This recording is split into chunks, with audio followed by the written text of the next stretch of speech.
അറിയാൻ നിങ്ങൾക്ക് ആഗ്രഹമുണ്ടായിരിക്കുമല്ലോ. നമ്മുടെ പ്രിയ സഹോദരനും കർത്താവിൻ്റെ വിശ്വസ്ത ശുശ്രൂഷകനുമായ തിക്കിക്കോസ് നിങ്ങളോട് എല്ലാം പറയുന്നതാണ്. ഇതിനു വേണ്ടി തന്നെയാണ് അവനെ നിങ്ങളുടെ അടുത്തേക്ക് അയക്കുന്നത്. ഞങ്ങളുടെ വിശേഷങ്ങൾ നിങ്ങളെ അറിയിക്കുന്നതിനും നിങ്ങളുടെ ഹൃദയങ്ങളെ ആശ്വസിപ്പിക്കുന്നതിനും വേണ്ടി.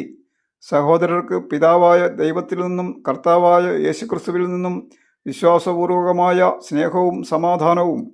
നമ്മുടെ കർത്താവായ യേശുക്രിസ്തുവിനെ സ്നേഹിക്കുന്ന എല്ലാവർക്കും കൃപയും നിത്യജീവനുമുണ്ടാകട്ടെ.